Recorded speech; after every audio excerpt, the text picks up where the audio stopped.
আসসালামু আলাইকুম সবাইকে, কেমন আছেন সবাই? চলে এসেছি নতুন একটা ভ্লগ নিয়ে। ডেইলি ভ্লগ হতে যাচ্ছে আজকের ভ্লগটা।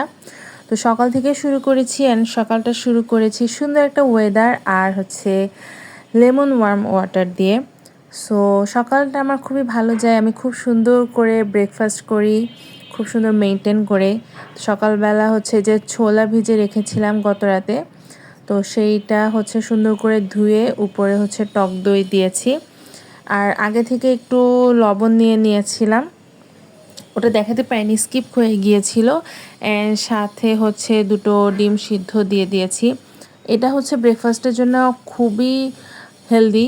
মজা নাকি ওটা বলবো না, খাই, ভালো লাগে, খেতে খেতে অভ্যাস হয়ে গিয়েছে, বাট খুবই হেলদি। দেন আমি টিউশনে যাচ্ছিলাম, বাট তারপরে দেখা এই বাচ্চাটার সাথে আমাদের বিল্ডিংয়ের নিচে থাকে, অনেকে খাবার টাবার দেয়, কিন্তু মাঝে মাঝে আবার দেয় না, আমি দেই। অনেকে এরকম আছে যারা দেয়। তো ওকে দেখে মনে হচ্ছিলো একটু খাবে, যাচ্ছিল না। সো আমি ওকে বাসায় নিয়ে এসেছিলাম।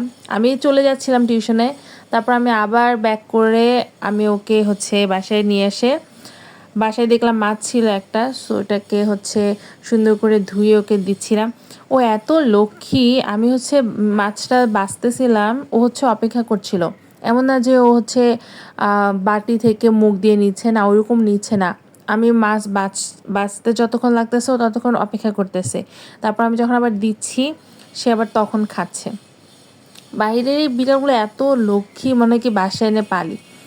কিন্তু যাই হোক, আমার বাসায় তো বিড়াল আছে, এই জন্য আর আমার পসিবল না বাসায়। তো যতটুকু আমার হয় খাবার টাবার আমি দিই। দেন খাবার শেষে আবার ওকে পানিও দিয়েছি। মাশাল্লাহ, বিড়ালটা আবার পানিও খাচ্ছে। কি লক্ষ্মী না! বাচ্চাটার জন্য দোয়া করবেন যেন ওইভাবে কেউ না কেউ খাবার দেয় সব সময়। দেন টিউশন শেষ করে বাসায় আবার চলে আসলাম। এখানে আমার সাথে আমার স্টুডেন্টরা হচ্ছে পার্কে যাবে, সো আমার সাথে ওরা বের হয়েছে। দেন টিউশনে যাওয়ার আগে আমি হচ্ছে বুট ভিজিয়ে রেখে গিয়েছিলাম চটপটি।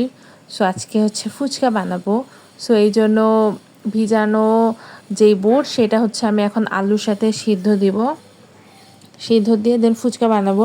বাইরে আজকে আমার ফুচকা খাওয়ার এত ক্রেভিংস হচ্ছিল, কারণ ওয়েদারটা একদমই মেঘাচ্ছন্ন ছিল। আর আমি যে রাস্তা দিয়ে যাই ওই রাস্তায় এত এত ফুচকার স্টল, কি আর বলবো। কিন্তু আমি এখন বাইরের ফুচকা খাওয়া একদমই বন্ধ করে দিয়েছি। সো আমি নিজেই বানাচ্ছি। আর এখানে একটা মশলার পেস্ট দেখতে পাচ্ছেন। এই পেস্টটা হচ্ছে বেসিক হলুদের গুঁড়া, মরিচের গুঁড়া, লবণ, চিলি ফ্লেক্স আছে, ধনিয়া গুঁড়া আছে, আর আদা রসুন জিরা বাটা আছে, আর হচ্ছে চটপটি যে মশলাটা থাকে সেটা আছে। এদিকে আমি হচ্ছে দুই রকমের টক বানিয়ে নিয়েছি। একটা হচ্ছে টক দইয়ের, আর একটা হচ্ছে তেঁতুলের। আর এখানে একটু চানাচুর নিয়ে নিয়েছি, আর এই তো আমার ডান। দেন আমি বুট আর আলুটা হয়ে যাওয়ার পরে এটাকে হচ্ছে পেঁয়াজ, কাঁচামরিচ, তারপর হচ্ছে লবণ যদি লাগে, আমার একটু লবণ কম হয়েছিল সো আমি লবণ দিয়েছি, আর হচ্ছে আপনার দিয়েছি চটপটির মশলা। এটা দিয়ে সুন্দর করে মিক্স করে নিয়ে এখন খাওয়া দাওয়া করে ফেলেছি। অনেক মজা লেগেছে, হোমমেডটাই। সো তারপর রাতে ডিনার করেছি অ্যান্ড দ্যাটস ইট। আজকের ব্লগটা এই পর্যন্তই, ছোটোখাটো। আশা করছি আপনাদের ভালো লাগবে। ভালো লাগলে অবশ্যই লাইক দিবেন। আল্লাহ হাফেজ।